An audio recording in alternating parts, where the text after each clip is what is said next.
तो जय हिंद मेरे प्यारे साथियों, कैसे हो आप सभी लोग। आई होप कि आप सभी लोग बहुत अच्छे होंगे। दोस्तों, आज के इस वीडियो में एक ऐसी वैकेंसी के बारे में आपको जानकारी देने जा रहा हूं, जिस वैकेंसी को लेकर के लाखों कैंडिडेट ऐसे होंगे ना जो कि पूरी तरीके से असमंजस की स्थिति में हैं। बहुत सारे यूट्यूबर हैं जो कि इस वैकेंसी को लेकर के वीडियो बनाए हैं, लेकिन वो प्रॉपर जानकारी आपको नहीं दे रहे हैं, ना ही नोटिफिकेशन प्रोवाइड कर रहे हैं और ना ही ये बता रहे हैं कि कब से इसका ऑनलाइन आवेदन जो है स्टार्ट होगा। जी हाँ दोस्तों, मैं बात कर रहा हूँ समाज कल्याण विभाग में ये जो नई भर्ती आने वाली है इसी के रिगार्डिंग में। देखिए दोस्तों, पिछली बार की अगर मैं बात करूंगा तो समाज कल्याण विभाग में जो भर्ती आई थी वो 2024 में आई थी, जिसका कि सिलेक्शन प्रोसेस पूरी तरीके से कंप्लीट कर लिया गया है। यहां पर एक बार फिर से बम्पर पदों पर भर्ती जो है आने वाली है और विभाग की तरफ से पूरी जानकारी इसकी आ चुकी है। उसी को लेकर के आज के इस वीडियो में मैं आपको प्रॉपर जानकारी देने वाला हूं। तो वीडियो बहुत ही ज्यादा वैल्यूएबल होने वाला है। वीडियो को आप सभी लोग बिल्कुल अंत तक वॉच कीजिएगा और चैनल पे अगर आप सभी लोग पहली बार या फिर नए हो तो चैनल को भी जरूर सब्सक्राइब कीजिएगा इसी प्रकार के गवर्नमेंट जॉब के मोर अपडेट के लिए। देखिए, सबसे पहले तो मैं आपको बता देना चाहता हूं, समाज कल्याण विभाग में जो भर्ती आने वाली है ये पूरी तरीके से परमानेंट सरकारी नौकरी रहेगी। किसी प्रकार का कोई भी संविदा भर्ती या फिर कॉन्ट्रेक्चुअल बेस की भर्ती के बारे में मैं आपको नहीं बता रहा हूं, ठीक है ना। इसमें ऑल इंडिया के मेल और फीमेल कैंडिडेट अप्लाई कर सकते हैं, क्योंकि स्टेट वाइज वैकेंसी निकाली जाती है। अलग अलग स्टेट से यहाँ पर भर्तियां आती हैं अलग अलग पोस्ट पर। उसके बारे में मैं आपको आगे जानकारी दूंगा।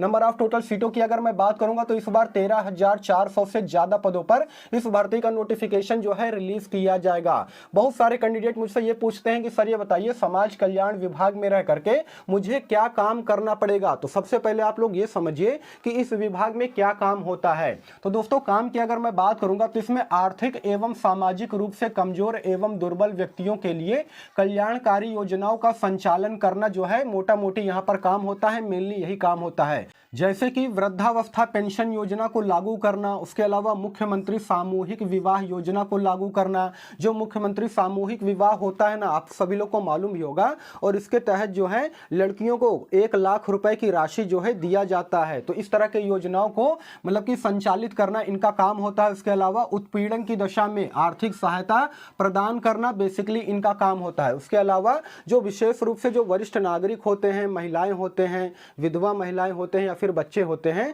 तो उनके कल्याण के लिए यहाँ पर योजनाएं जो है संचालित करना इनका बेसिकली काम होता है, ठीक है ना। तो काम के बारे में मैंने आपको जानकारी दे दिया है। यहाँ पर अलग अलग प्रकार के पोस्ट पर देखिए इस भर्ती का नोटिफिकेशन जो है जारी किया जाएगा। पदों के विवरण की अगर मैं बात करूंगा तो कंप्यूटर ऑपरेटर हो गया, जिसमें कि 2400 पद जो है इसमें शामिल है। उसके अलावा क्लर्क की अगर मैं बात करूंगा तो 1080 सीटें शामिल है। मैनेजर के पोस्ट की अगर मैं बात करूंगा तो इसमें सबसे ज्यादा 3150 सीटें शामिल है। असिस्टेंट मैनेजर के पोस्ट पर 460 सीटें शामिल हैं। उसके अलावा रीजनल डिस्ट्रीब्यूटर की अगर मैं बात करूंगा तो इसमें 2450 सीटें शामिल है। वेब डेवलपर की अगर मैं बात करूंगा तो 540 सीटें शामिल है और असिस्टेंट की अगर मैं बात करूंगा तो 4500 से भी ज्यादा सीटें यहां पर शामिल है। नंबर ऑफ टोटल वैकेंसी की अगर मैं बात करूंगा तो 13,400 से भी ज्यादा पदों पर इस भर्ती का नोटिफिकेशन जो है इस बार रिलीज किया जाएगा। देखिए, यहां पर योग्यता की अगर मैं बात करूंगा ना तो सभी अलग अलग पोस्ट के लिए क्वालिफिकेशन जो है अलग रखा गया है। जैसे कि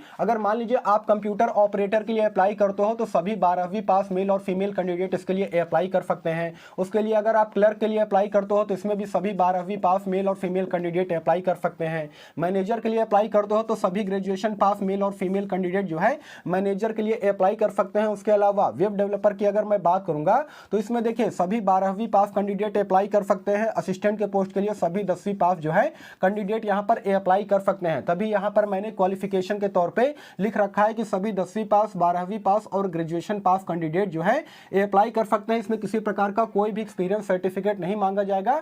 सभी फ्रेशर कैंडिडेट के लिए यह वैकेंसी निकाली जाएगी, जिसमें कि पोस्ट के बारे में मैंने आपको जानकारी दे दी है, ठीक है ना। अब एज क्राइटेरिया की अगर मैं बात करूंगा दोस्तों तो यहाँ पर एज का क्राइटेरिया ठीक ठाक रखा गया है। मतलब कि सभी 18 साल से लेकर के 35 साल तक के जो कैंडिडेट है वो इस वैकेंसी में ऑनलाइन आवेदन जो है कर सकते हैं। साथ ही साथ यहाँ पर एज में आपको रिलैक्सेशन भी मिलेगा। एज पर गवर्नमेंट रूल के अकॉर्डिंग ओबीसी के कैंडिडेट को 3 साल, एससी एसटी के कैंडिडेट को 5 साल, उसके अलावा पीएच हैंडीकैप कैंडिडेट को 5 साल और सभी ऑल कैटेगरी फीमेल की अगर मैं बात करूंगा तो उनको भी यहाँ पर 5 साल का एज में रिलैक्सेशन देखने को मिलेगा। तो यहाँ पर एज में किसी प्रकार का कोई भी दिक्कत नहीं है, ठीक है ना। देखिए दोस्तों, बहुत सारे कैंडिडेट ऐसे होंगे ना जो कि इस वैकेंसी के बारे में बिल्कुल भी नहीं जानते हैं। मुझे पता है काफी सारे कैंडिडेट मैसेज भी कर रहे थे कि सर समाज कल्याण विभाग पर एक वीडियो बना करके आप सेपरेटेड जो है जानकारी दीजिए। तो मुझे लगा कि आज की इस वीडियो में मैं आपको इसी वैकेंसी को लेकर के प्रॉपर जानकारी दूंगा और ये भी बताऊंगा कि इसका ऑनलाइन आवेदन जो है कब से स्टार्ट होगा। सबसे पहले एप्लीकेशन फी की अगर मैं बात कर लेता हूं तो देखिए, अगर आप जनरल, ओबीसी, ईडब्ल्यूएस कैटेगरी से बिलोंग करते हो तो आपको यहां पर 400 रुपए देना पड़ेगा ऑनलाइन आवेदन करने के लिए। वहीं पर अगर आप एससी, एसटी या फिर फीमेल कैंडिडेट हो या फिर पीएच हैंडीकैप कैंडिडेट हो तो आपको यहां पर मात्र 100 रुपए देना पड़ेगा ऑनलाइन आवेदन करने के लिए, ठीक है ना। अब बात कर लेते हैं कि सर ये बताइए इसमें सैलरी कितनी मिलती है। तो देखिए दोस्तों, यहां पर जो सैलरी मिलती है ना वो आपको दिया जाएगा पोस्ट वाइज अकॉर्डिंग, यानी कि पोस्ट के अकॉर्डिंग यहाँ पर आपको सैलरी मिलती है। जिस भी पोस्ट पर आपका सिलेक्शन होता है उसी के अकॉर्डिंग यहाँ पर आपको सैलरी दी जाएगी। जैसे कि सपोज दैट अगर आपका सिलेक्शन मैनेजर के पोस्ट पर हो जाता है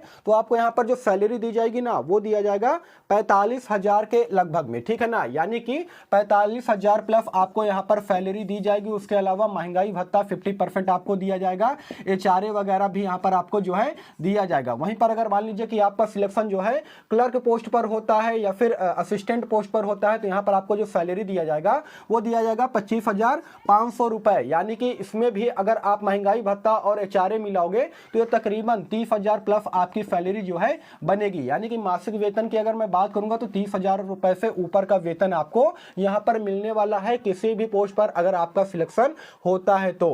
अब बात आती है कि सर ये बताइए इसका सिलेक्शन प्रोसेस किस प्रकार से होगा, चयन प्रक्रिया किस प्रकार से होगा, और उसके बाद मैं आपको बताऊंगा कि कब से इस वैकेंसी का ऑनलाइन आवेदन जो है स्टार्ट होगा, ठीक है ना। तो सबसे पहले सिलेक्शन प्रोसेस की अगर मैं बात करूंगा तो इसमें जो है आपका रिटन एग्जाम होगा सीबीटी टाइप, यानी कि कंप्यूटर बेस्ड टेस्ट यहां पर आपका होने वाला है।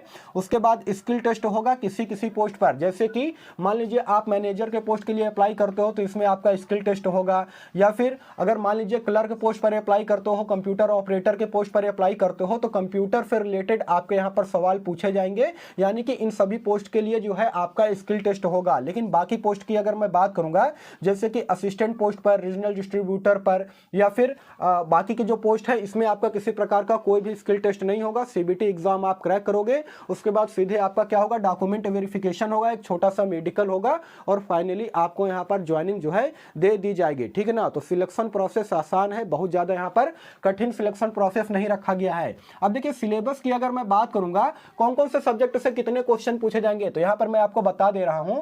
देखिए दोस्तों, रीजनिंग की अगर मैं बात करूंगा तो रीजनिंग से आपके यहाँ पर 25 क्वेश्चन पूछे जाएंगे। उसके अलावा मैथ की अगर मैं बात करूंगा तो मैथ से भी 25 क्वेश्चन पूछे जाएंगे।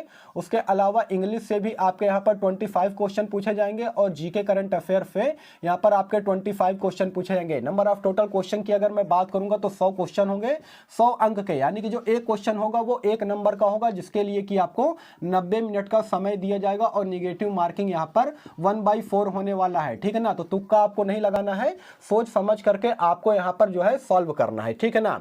अब आवश्यक दस्तावेज की अगर मैं बात करूंगा, देखिए यहां पर मैंने सिलेबस के बारे में जानकारी दे दी है और मुझे ऐसा लगता है कि अभी से आपको जो है इस वैकेंसी की तैयारी में लग जाना है क्योंकि बहुत ज्यादा अब समय नहीं रह गया है। जी हां दोस्तों, अप्लाई डेट की अगर मैं बात करूंगा ना तो इस वैकेंसी का जो ऑनलाइन आवेदन होगा वो 26 जनवरी 2025 से स्टार्ट हो जाएगा। जी हां दोस्तों, 26 जनवरी 2025 से इस वैकेंसी का ऑनलाइन आवेदन पूरी तरीके से स्टार्ट हो जाएगा और इसका नोटिफिकेशन भी विभाग की तरफ से रिलीज कर दिया जाएगा, ऐसा विभाग की तरफ से मुझे सूचना मिल रही है। अभी इस वैकेंसी को लेकर के किसी प्रकार का कोई भी ऑफिशियल नोटिफिकेशन जारी नहीं किया गया है, लेकिन 26 जनवरी से पहले पहले इस वैकेंसी का नोटिफिकेशन आपको देखने को मिल जाएगा। तो अभी से आपको इस वैकेंसी की तैयारी में लग जाना है, ठीक है ना। अब सबसे लास्ट में मैं आपको आवश्यक डॉक्यूमेंट्स के बारे में बता देता हूं कि क्या क्या आवश्यक डॉक्यूमेंट्स होने चाहिए जिससे कि आप इस वैकेंसी में ऑनलाइन आवेदन जो है कर सकते हो, ठीक है ना। तो सबसे पहले तो शैक्षणिक योग्यता आपके पास होनी चाहिए। जिस भी पोस्ट के लिए आप अप्लाई करते हो उसके लिए शैक्षणिक योग्यता होना चाहिए, यानी कि 10वीं पास, 12वीं पास या फिर ग्रेजुएशन पास सर्टिफिकेट मार्कशीट आपके पास होना चाहिए। उसके अलावा कास्ट सर्टिफिकेट आपके पास होना चाहिए। कास्ट सर्टिफिकेट सेंट्रल लेवल का हो या फिर स्टेट लेवल का हो, कोई दिक्कत नहीं है, दोनों चल जाएगा, ठीक है ना। यूआर कैटेगरी यानी कि जनरल कैटेगरी का यहाँ पर कास्ट सर्टिफिकेट नहीं देखा जाएगा। बाकी आप किसी भी कैटेगरी से बिलोंग करते हो तो आपका यहाँ पर कास्ट सर्टिफिकेट जो है देखा जाएगा। ईडब्ल्यूएस कैंडिडेट के लिए ईडब्ल्यूएस सर्टिफिकेट लगेगा। उसके अलावा आधार कार्ड आपके पास होना चाहिए, ओरिजिनल आधार कार्ड, ठीक है ना, जिसमें कि आपका नाम, पता, date of birth, father name सब कुछ सही होना चाहिए, किसी प्रकार का कोई भी मिसमैच नहीं होना चाहिए। उसके अलावा आपके पास जो है एक एक्टिव मोबाइल नंबर होना चाहिए, एक जीमेल आईडी होना चाहिए। बस इतने सारे आवश्यक डॉक्यूमेंट्स अगर आपके पास होंगे तो आप इस वैकेंसी में ऑनलाइन आवेदन जो है कर सकते हैं, ठीक है ना। इस वैकेंसी का ऑनलाइन आवेदन जो है 26 जनवरी 2025 से स्टार्ट हो जाएगा, ऐसा विभाग की तरफ से मुझे सूचना मिल रही है। तो दोस्तों यही सारा सब कुछ जानकारी देना था। समाज कल्याण विभाग की तरफ से एक बहुत बड़ी अपडेट सामने निकल करके आ रही थी, तो मुझे ऐसा लगा कि इस पर एक सेपरेटेड वीडियो बना करके आपको जानकारी जो है दे दिया जाए। बाकी इस वैकेंसी को लेकर के आपके मन में किसी प्रकार का कोई भी डाउट हो, कोई भी सवाल हो तो कमेंट सेक्शन खुला है, आप लोग कमेंट कीजिएगा, मैं इसका रिप्लाई देने का भी पूरा कोशिश करूंगा। बाकी फिर मिलूंगा किसी नेक्स्ट वीडियो में, तब तक के लिए धन्यवाद।